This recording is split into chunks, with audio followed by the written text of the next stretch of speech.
ahead and share my screen as well. You see that all right? Not yet. Oh, maybe I don't. Do the rest of you see it all right? No. No, not yet. What Oh, about now? yes. Success. All right. Hard part's over. So welcome in, and today we're going to be talking about how students are approaching this idea of cash management. The first topic and subject I want to get kind of crossed over is in Money Vehicle, we don't really use the B word budget. Why is that? Well, we have found a lot of students feel budget is more of a limiting term, and we really want them to have a growth-oriented mindset. So we shift from the term budget to cash management. And this is going to be a chapter and a discussion around how a student is going to begin to build a cash management system for them to incorporate. I'll introduce myself, and I appreciate Ann and Shauna for the opportunity. I love to start every presentation by an elementary task, asking someone to write down their name. Why that is because everything we're about to cover will then shift from me into you, and it will give you that ownership, that onus, and the empowerment of saying this is what you want to go do with this newfound knowledge. My claim to fame is I was cut 12 times in the National Football League before becoming the #1 rated fullback. What I am here to share is the crossover between the mindset it took to achieve success and the mindset it will take to gather success in your finances. Stealing from every locker room, every stop that I got to take, I got to look at the best in the world and ask myself, what can I take away from them? A few of them we'll talk about here in our session throughout tonight. Had to throw up one picture, not just any picture, but I did choose this one strategically because of the beautiful hair flow. That is a prized possession of mine of the past. Hopefully one day when I grow up, I get to grow my hair back out. But for now, we'll stick with the high and tight cut.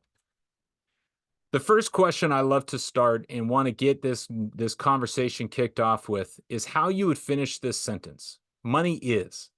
How would you complete that sentence? If you want to drop it in the chat, feel free. If you want to write it down on that paper at home, money is a conversation and money is a mirror. Where we begin our journey in Money Vehicle is we want you to see that money can be translated into a lot of different analogies. The first one to kick us off is the shift of money from the train industry to the personal automobile industry. The train industry took a long time to build the tracks, and it had a predetermined destination. You went exactly where the train wanted you to go.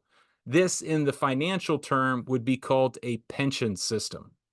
Not too long after we started riding in trains, and they were the main form of transportation, Ford and a couple crazy people came out with this beautiful idea of the personal automobile, and we shifted from a long time to build tracks to a factory rolling quick and more vehicles out. And no longer were you on a predetermined destination. Now you had this power and control of sitting in the driver's seat and having autonomy over where your plan was heading. So where we like to begin this conversation, money is a vehicle that you can use to take you where you want to go. That is a empowering term and a concept and a thought that is just framing the conversation. We have shifted away from that pension industry into the personal automobile, the 401k, IRA, Roth, brokerage, you name it. It is all with you in the driver's seat and having that type of control. As we do begin any conversation around money, we have to begin with this concept of opportunity and opportunity costs.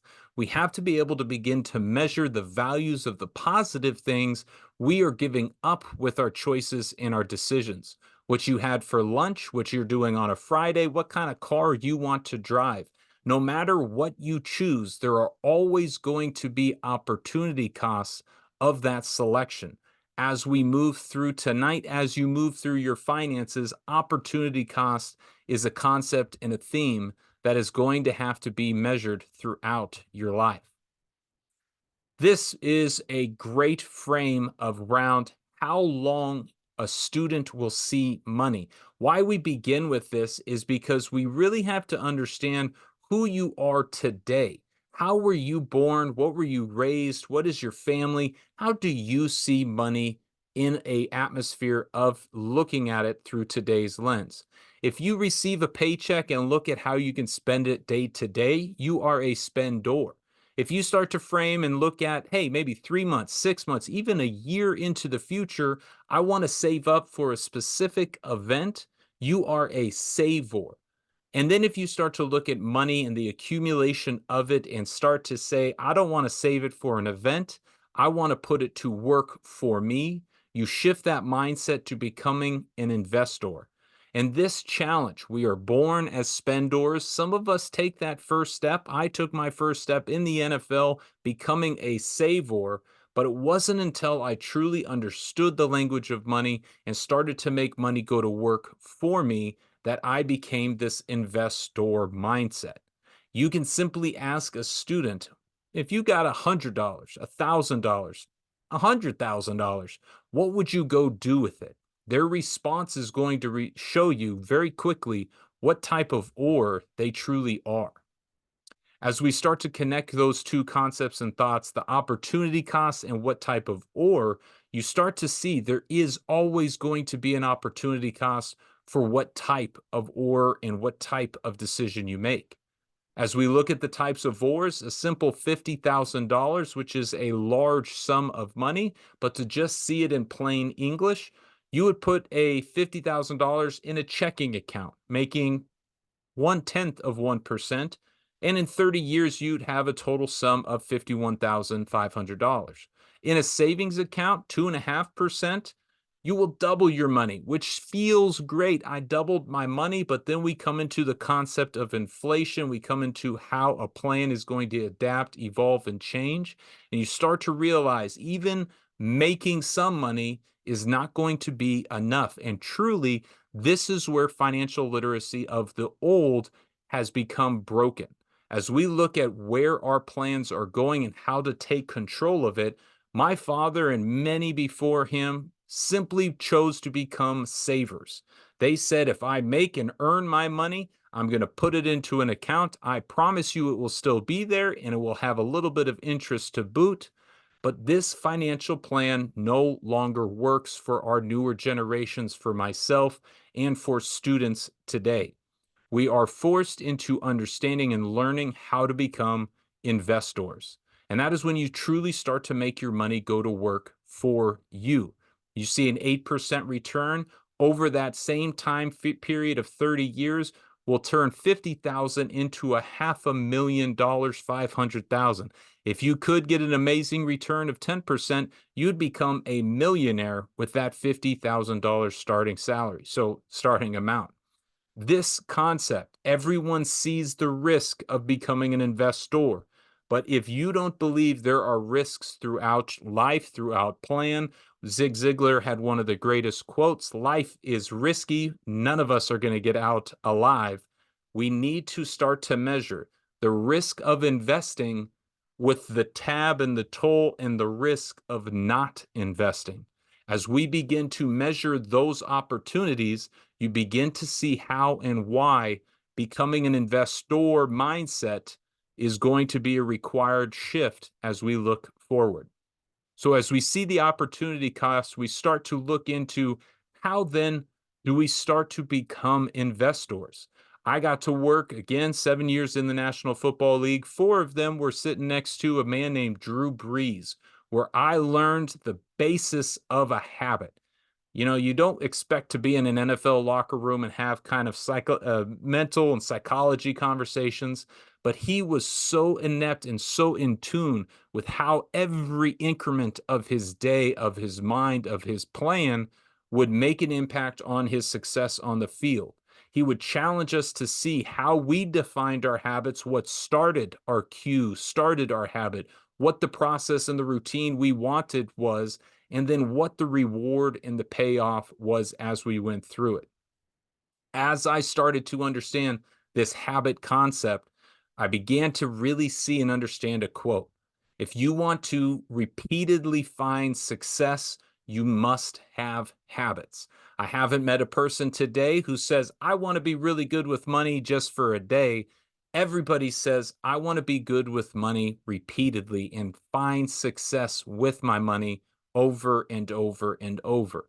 Therefore, we must build our financial habits. This is going to enter into Money Vehicle's core concept and principle around cash management, your money bucket system. The same 5 questions every person in the world will answer for every paycheck that they make. That is a big promise. That is a funny guarantee. But this is the same program I can deliver to 16-year-old high school students, 24-year-old professional athletes, or 64-year-old doctors looking at freedom and retirement. These 5 choices will encompass every financial decision you make, and you will be able to not just have a plan, but have power over your plan around where your dollars are going and what they are truly intended for.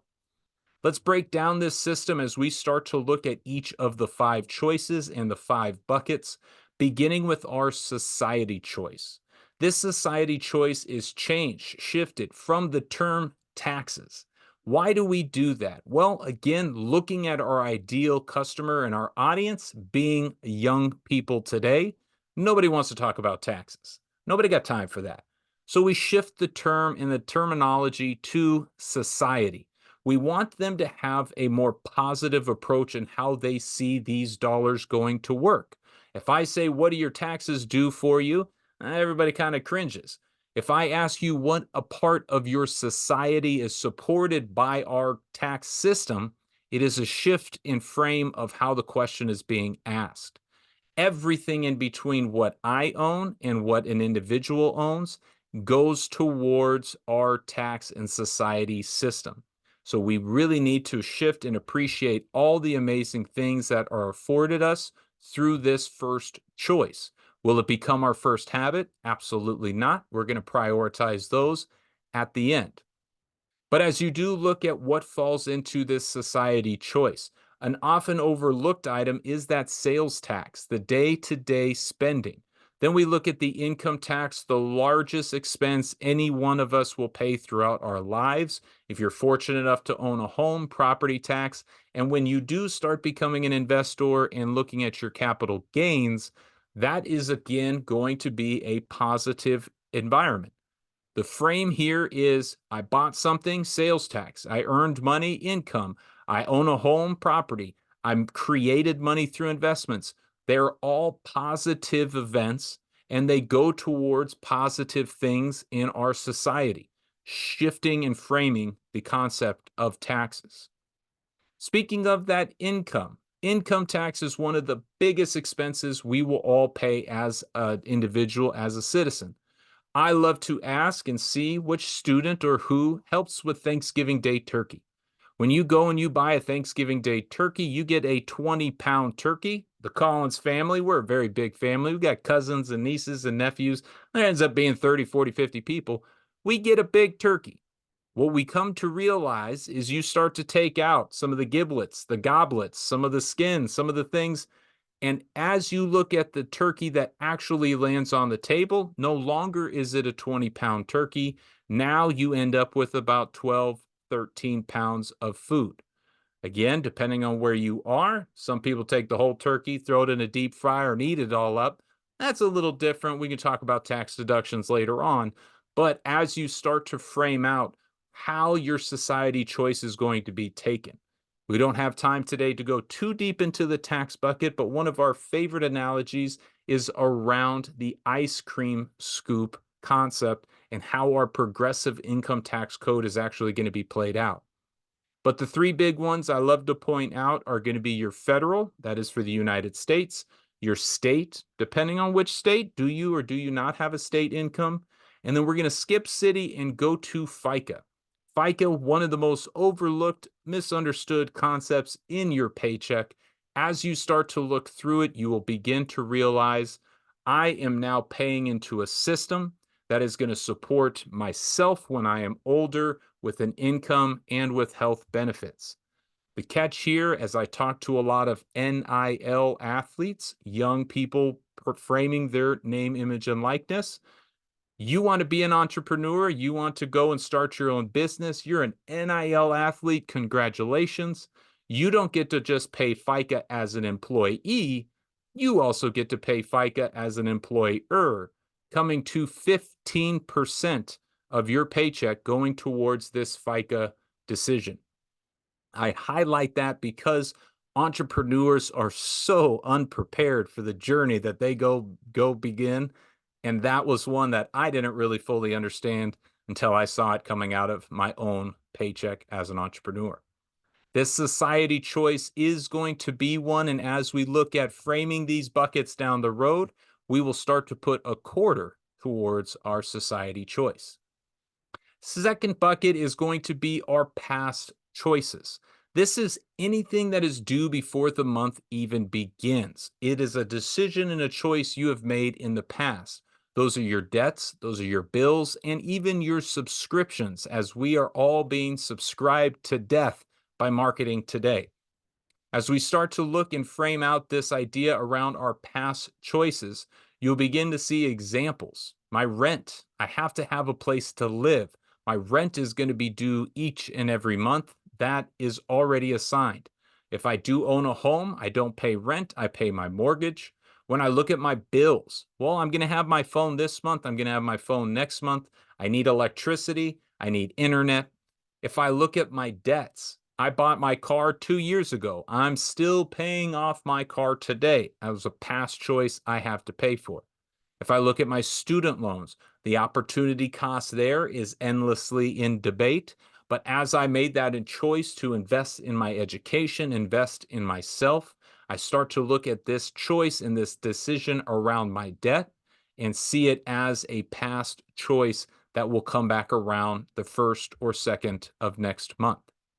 So our past choices are going to be framed around one concept tonight: the credit game. We have to start our credit score. Money Vehicle, unlike our friends Dave Ramsey, encourage students today to go get credit cards. Do we want them to use them wisely? Absolutely. Do we want them to try to pay it off in full? The minimum amount due is going to make you mad, so absolutely pay off that MAD. But a student who simply believes they can avoid the credit game is not understanding how much this credit score and financial reputation is going to impact every decision and choice that they have. Everything from, of course, going and buying a house and a car, but what about your insurance premiums? How about applying for a job? How do people see if they can trust you without knowing you?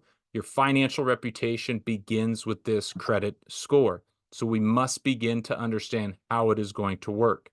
This credit game, $3,000 computer, that's an amazing computer. Maybe we're into gaming, maybe we're looking at streaming something. Change the computer to a TV, vacation, whatever you would like. But you have four options, and in this credit game, you are trying to figure out who is going to fall into the credit trap. The credit trap comes when you buy something and it ends up costing you more than you originally purchased it for. So if I bought a $3,000 computer and it ends up costing me anything above $3,000, I have fallen into the credit trap. Our first contestant is going to pay in all cash, not a trick question. This person does not fall into the credit trap. They paid it off in cash and it is complete and done. The second person is going to pay the entire amount with their credit card, but a few days before their statement is pulled, they pay that full amount, ending the month with a $0 balance. I have no dollar balance, even though $3,000 the day before the statement was pulled. If I have zero on it today, I get charged zero in interest. That $3,000 computer ends up costing me $3,000.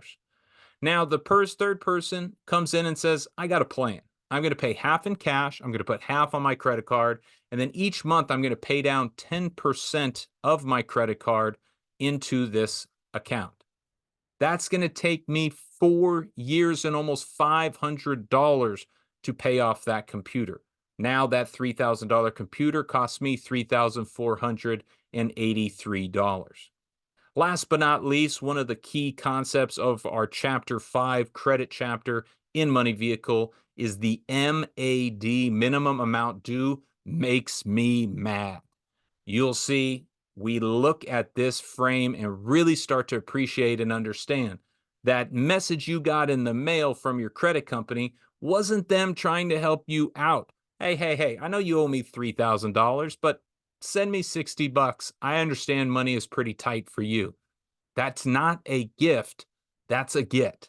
They know if you only pay off the minimum amount due each month, it will end up costing you 324 months, do that math, 20 some odd years, and triple the fee, triple the cost of that $3,000 computer, paying $6,000 in interest, and ultimately costing you $9,000.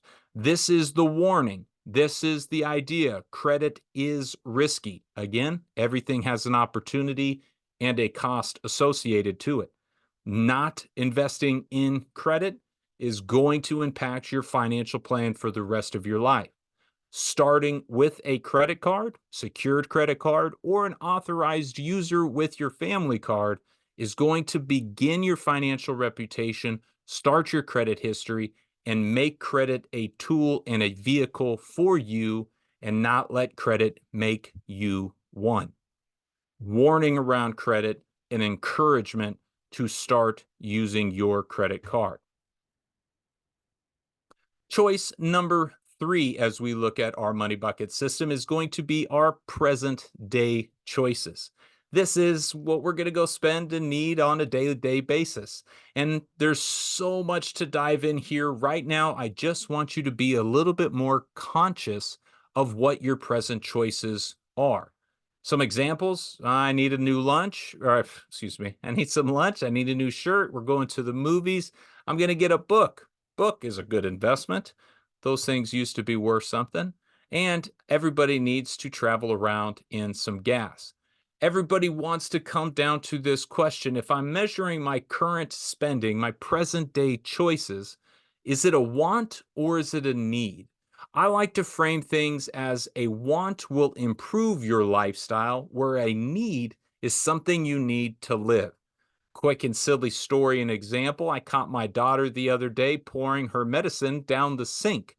Why? She did not want to take the medicine because it didn't taste good. I then sat her down and explained to her, in life, we have to do some things we don't want to do because we need to do them. A need is something for your life. You need this medicine to feel better and to heal. I understand you don't want to do it, but the need is the priority.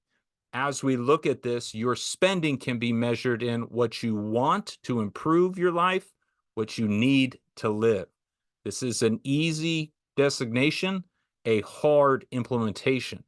Being conscious of this choice first is going to allow you to make better choices down the road.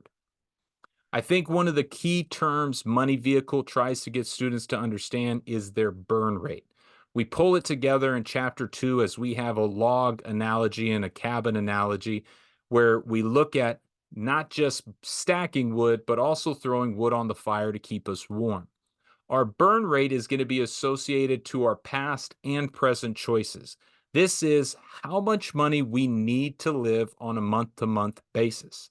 Some people look at this and say $1,000. Some people look at it and say $8,000. I again work with professional athletes who say $25,000 is their monthly burn rate. It is very realistic, but it all has to do with your plan. If you, as a student or as an adult, can tell me what your burn rate is, I can go back into my certified financial planner days and start to explain to you how you should be investing, how much you need to invest, and what your freedom is actually going to look like when you arrive at a destination that our plan sets out. That burn rate begins and ends everything in a plan. What you need on a month-to-month basis to live is the most important number in any financial plan. Millionaires can go broke. How?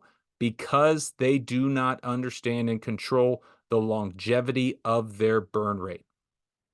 That is a concept that if a student can walk away from a program and simply have a number, ballpark number of what their month to month burn rate is, they are in a much, much better place.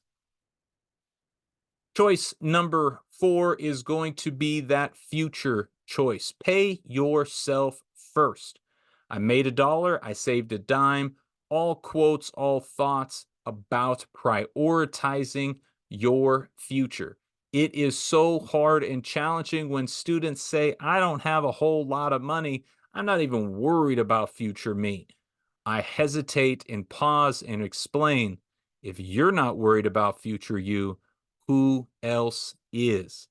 We go back to the train versus the car analogy. Yes, back in the day, the government, Social Security, your company, the pension system may have taken care of your future. Those systems are not dependable for you as a young person today. You are living in the automobile industry and you have to sit in the driver's seat of your future and what that looks like. As we look at these future choice examples, you can set goals, weekly, monthly, 1 year goals to get a new car, a new phone, to go on vacation. Perhaps you do want to start making money, go to work for you, and begin investing. A big concept and a big risk, but one that is going to be worth the opportunity to take. I get a question a lot around what the difference is. Jed, you're talking about saving, you're talking about investing. Aren't they kind of the same thing if they're both in the future you choice? Absolutely not. Saving is when you designate an amount of money for a specific purpose and you protect it from risk. I put my savings in a saving account, I put it at a credit union. That money is not going anywhere, it is going to stay in that account.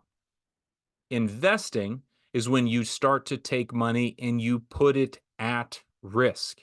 Why is this needed? Well, in chapter 6, we talk a lot about investing and we tie in one of our key principles. Risk equals reward. If you don't have risk, you won't have a reward. If you have a higher risk, you will have a higher reward. Those two concepts go hand in hand. They are related and correlated. They are not inversely related, they are correlated. So, as we look at the difference between saving and investing, it depends on your time horizon and the objective of what you want those dollars to do. I want to go on vacation. I want to protect those dollars. I want to go for freedom. I want to put my money to work and take the risk and the time it will take to achieve. Now, there is no good visualization. This is a quick example of how compound interest work. Again, we do not have time to dive all the way into investing tonight. Tonight is about cash management. But as we look at Veronica and Samuel, you see two very different, unique concepts, peoples, and plans. Veronica is a dreamer. Veronica knows if I go to work right out of school, I'm going to go to work for 10 years. I'm going to save up a little bit of money. And then she's going to go and become a guitarist and tour the country. And sad to say, most guitarists don't make a whole lot of money. But Veronica's living her dream. She has 30 grand in the investment account, and it is working for her. Samuel, on the other hand, he leaves school and he goes, Veronica's crazy. I'm going to live my 20s. This is what I wanted to do. I went to school for it. I'm going to enjoy it, enjoy it, enjoy it. I don't have any time or money for my future until he hits the age of 40. And at 40, Sam goes, whoo, I need to start putting some money towards this goal of never working again. So I am going to double. Veronica put in 250. I'm going to put in 500. Where Veronica only put it in for 10 years from 24 to 35, Sam is going to put it in for 25 years from age 40 all the way to age 65. And the reality is, many of you guessed it, who is going to win? Actually, Sam still wins. It was a trick question for some of you getting ahead there thinking you were smart. Okay. Yes, the calculations do compute. It is still worth it. Veronica, a third, 33,000 compared to 150,000 invested. She put in a third of what he put in, and they end up being $4,000 off. Why? Because money goes to work for you. Albert Einstein called it the eighth wonder of the world, compound interest. It begins to create money. That is a concept I never understood, was never introduced to. But as you start to look at this idea of money working for you and you not just working for money, you look at how you can frame. I went and earned money to I created money. This is what everybody talks about, making money while you sleep. It is a new concept, it's a new idea, but it is something that every student today is going to need. Financial literacy of the past, make or spend less than you make. That used to be a plan that worked. It is no longer a sustainable plan. Spend less than you make and make what you keep go to work for you is now a requirement of today. Our fifth and final choice we like to call the happy choice. This is anything non-tax spent outside yourself. This is person, place, cause. This is our compassion choice. This is trying to make an impact, which we do see students today in a new generation having much more interest in their compassion choice. As we start to look at what this compassion choice can go to support, it's really asking yourself, who do you want to help? Is it a person that has impacted you, a place that has supported you, or a cause that you want to make a change or an impact to? The Dalai Lama actually points to this idea as how people will have the most fulfillment and happiness through their money is because they start to have compassion and see the impact of it. Again, I know students are looking at us and going, hey man, now you want me to give my future money? You want me to give other people money? I love to ask a penny for your thoughts. Start the habit of your compassion choice with 1% of your paycheck. 1% of your paycheck. How is that going to work? Well, with the money buckets, we want to explain and share with you how those five choices are going to be broken down every paycheck for you to begin to have a plan and be confident your money is not only something you work for, but is something that is working for you. That first choice is our society. We're going to put a quarter towards our society choice. Why? Because between our income and sales tax, most of us will land around 25%. If I am a young professional and I am not making a whole lot of money, that might not be the right percentage for you. These money bucket percentages should be custom to you. But let's say for somebody making about $50,000. Then we look at our past choices. Those are those debts, those bills, those subscriptions. We're going to earmark about 30% going towards our past choices. If I live in a high rent area or I need more there, I can. We'll talk about how these customize and shift for that. Everybody needs to spend, everybody needs to eat, have fun, enjoy. We've got to remember money is something that is meant for us to use. 34% going towards that present day-to-day choice. We look at the future, made a dollar, saved a dime, put 10% towards my future. A lot of students today, I've even run into professional athletes who say, I'm going to save 50 or 60% of my paycheck. They obviously don't understand society choice. They don't understand how bills and things work. I love the FIRE movement. I love the prioritization of my future, but we have to be realistic with today. If you can get to 15 or 20%, good on you. Keep going and understand you're not eating caviar every night. That is fine. If you can make it, but don't beat yourself up. If this choice starts with 2% or 3%, totally fine. It's about getting your habits set up for success in the future. So if you can start at 10%, great. If you can start at 2%, get started is the most important. And you remember that 1%, that penny for your thoughts. Who, where, what do you want to impact with that fifth and final choice, your compassion choice? The beautiful thing, as I mentioned before, is these five money buckets will span to any paycheck. I share this with NFL players making millions of dollars. Now, their society choice goes up to 40+%, but it is the same five choices.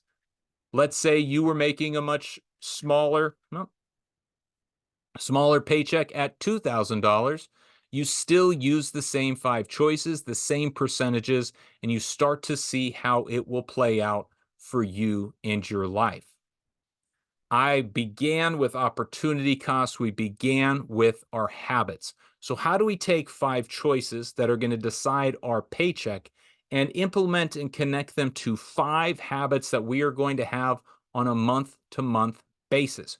You want to find success, continue repeatedly with your money, set up your financial habits using our money buckets. The first day of each month, you're going to pay yourself first. How much? I would love to start with that 10%, but that is up to you. First day of the month, prioritize future you. Again, if you don't care about them, nobody else will. The 8th, we're going to automate our past choices.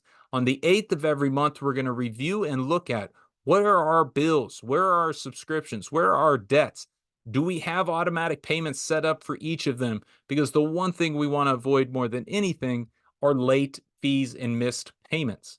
Those are going to impact our entire plan, including our financial reputation, your credit score.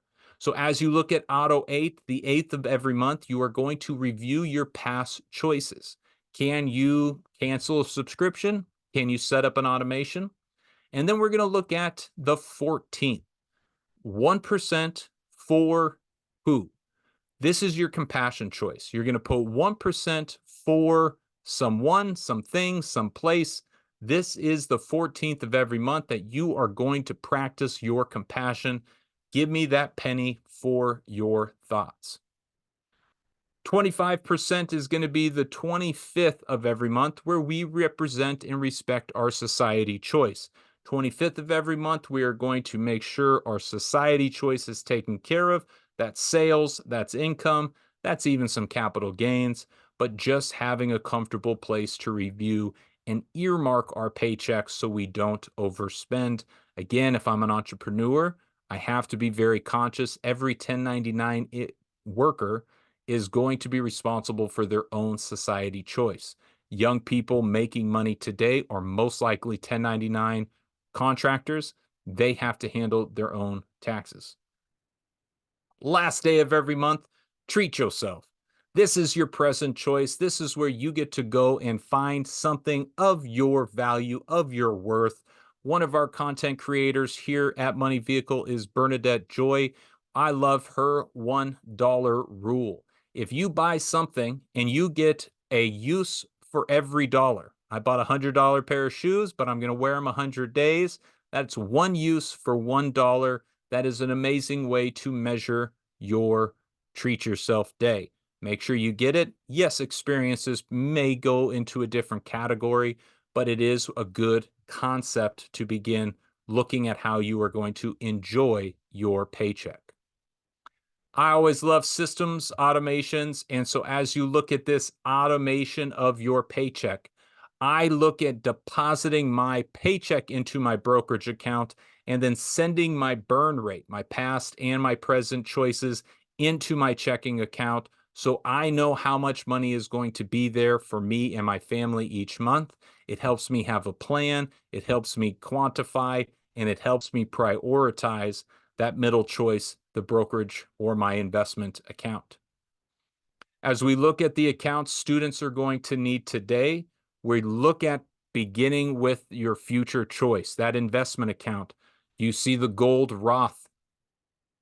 I could do a whole hour on just the Roth account, which we do in chapter 10 of Money Vehicle.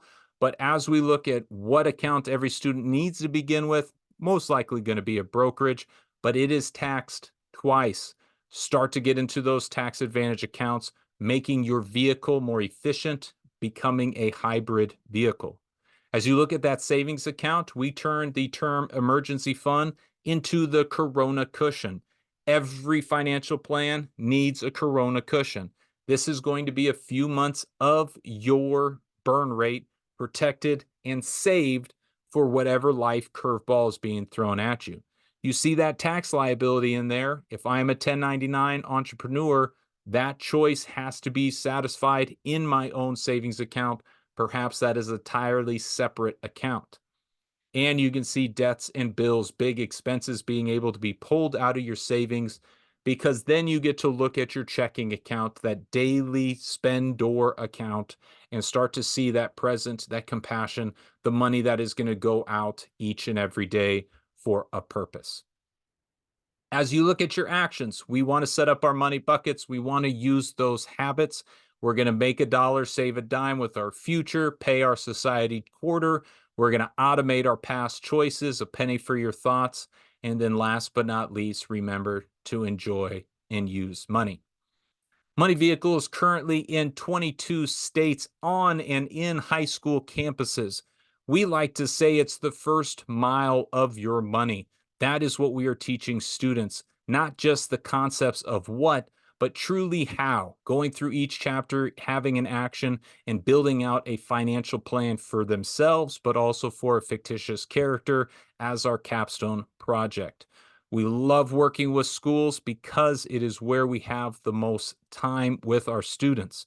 We realize the Money Vehicle program is 100+ hours. To get somebody to do that on their own is a tall task. So we do have 1 hour certification courses available, but we do have a full curriculum readily available and being used again in 20+ states. We are trying to become the gold standard of not just financial literacy for your students, but truly empowering teachers and educators with an entire onboarding, an entire on-demand training, and full support throughout the semester. I'm going to stop sharing my screen, welcome and open up to any questions, and truly appreciate the opportunity to share some of the Money Vehicle movement.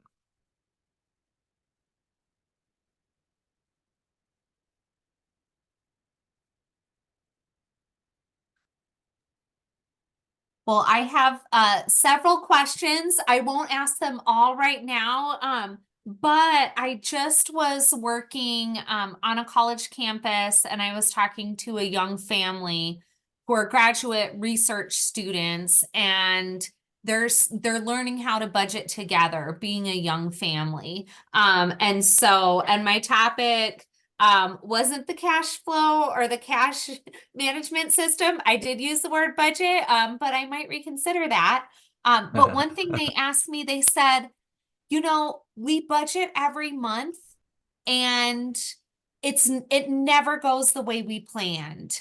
And I said, so I really think they're looking at their burn rate. And I said, you know what? It's an approximation. So you have your anticipated budget and then your actual budget. So you're going to see, make a plan for the month, but also reflect and see what happened. But I would love to hear your perspective. And maybe when I go back next month and I see them at my next session, maybe I can add that information for them.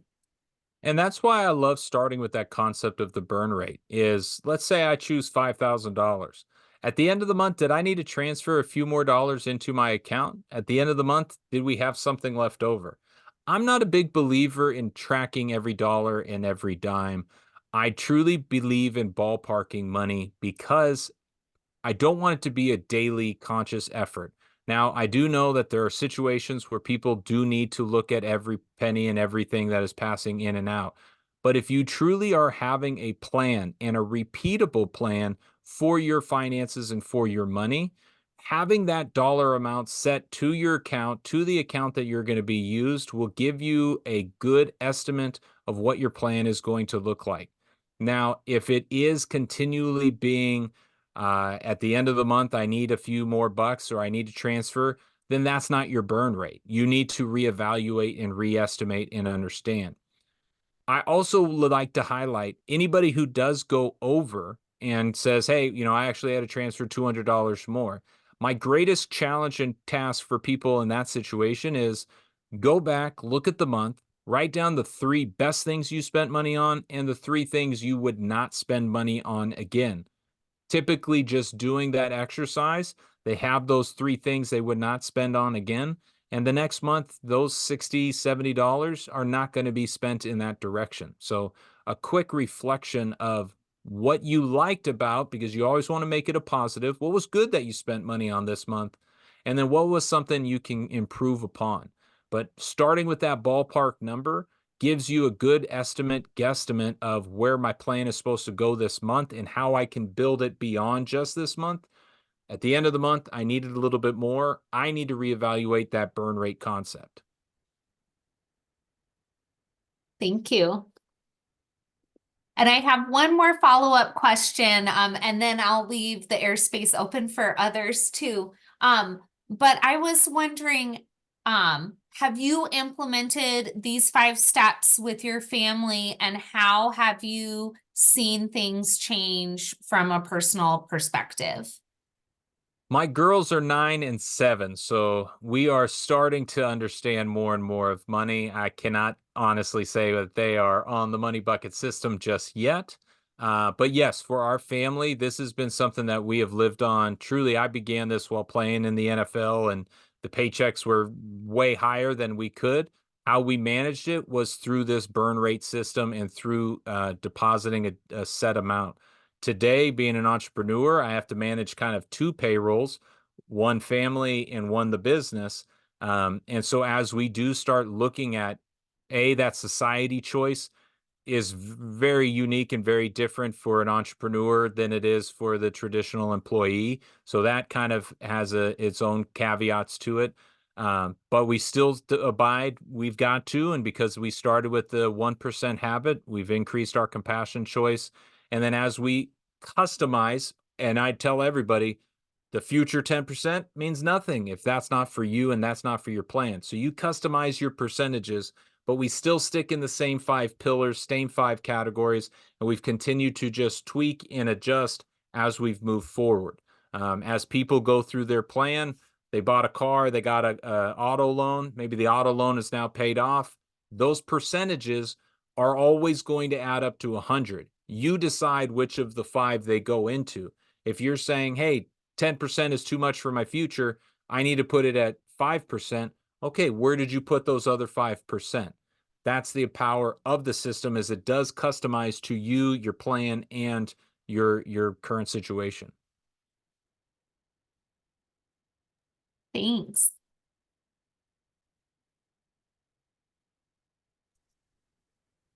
Good evening, Kim. Hi. Um, so I noticed on your previous slide on the topics that you cover in your program, one of them was about an LLC. Yes, ma'am. So because I teach at a community college, but I teach dual credit students, 10th through 12th graders.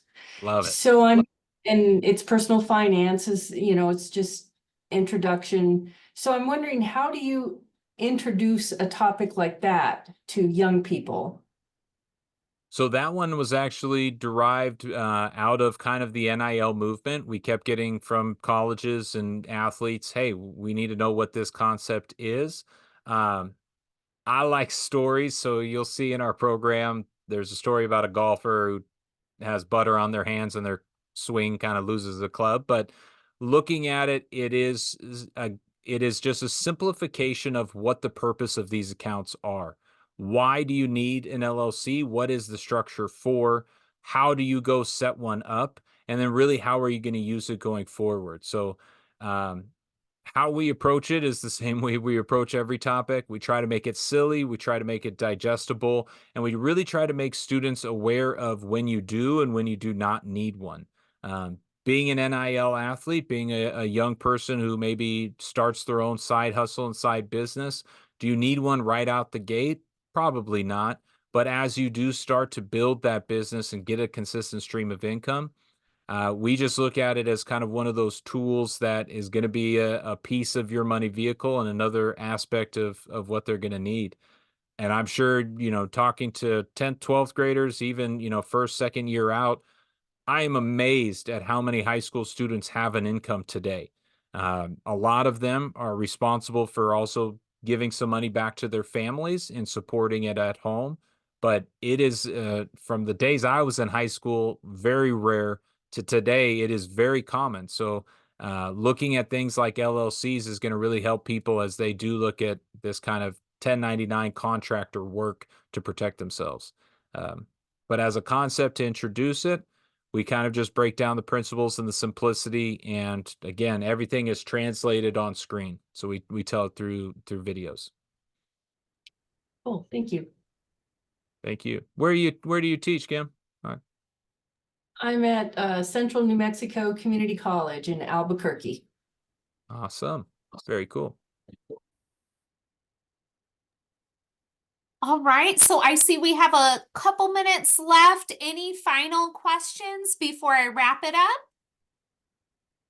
All right, so I'm gonna share my screen again. Right now, I just want to remind you of our webinar series that we have coming up, and you guys can see my screen. Okay, not my emails. Okay, all right, that's good. That's successful. So our next webinar is the 3 Rules of Wealth from Grandpa's Fortune Fables. So how to use storytelling perhaps for a younger audience to teach about personal finance. And then we'll have Amanda Geiger in April. Jedediah, I just would like to thank you so much. I have 4 pages of notes, and this is content that I teach, but I just think your use of analogy and metaphor is so effective. It really, really sticks, and it lowers my effective filter, and I feel like I want to learn more. So I really, really appreciated tonight. If you appreciated it too, fill out this survey. If you want to know more about Jumpstart, this is our website. You can search jumpstart.org, type in your state, and you'll find more information. Here is a QR code to yourmoneyvehicle.com. And then I also promised I would pop in the chat. I have resources. I need to pull them up real quick while I'm doing that. Jedediah, would you like to talk about the free demo? Sure. I mean, seeing is believing. People don't believe the program that Money Vehicle currently has. It's been a decade of me building it, but we've had many subject matter experts coming in, tweaking it. Our team has continued to make it better and better for a resource in classrooms. So we challenge people to look at it and ask, where is a better comprehensive and cohesive financial literacy curriculum targeted at this audience of 15 to 20-year-olds truly in the country? As states make it more and more of a mandate and a requirement, the standards, the accessibility, all of the issues that come along with it, we are just currently addressing and seeing how much schools need this type of resource. One of our audience members, Mr. Craig Hill, is a partner here at Money Vehicle. We have a full simulation now available through that character project, being able to see, based on geography and based on occupation, how a financial plan will be uniquely created throughout the country. And so, yeah, we just welcome any interest in checking out the demo, seeing the teacher resources. First year, people like Kim and Ann, you teaching this for a long time. We're getting tons and tons of teachers who have never taught the subject of financial education and truly see Money Vehicles resources as the kind of very appreciative. Well, thank you so much. And thank you guys for logging on tonight. You'll receive a recording of this and also the links. Also my dogs are fighting behind me. Perhaps it's dinner time. But I would like to thank Shauna and all our other Jumpstart partners. Have a wonderful evening, everybody. Thank you. See ya. Thank you, Thank you. Jedediah. Good night, everybody. Thank you. Thank you.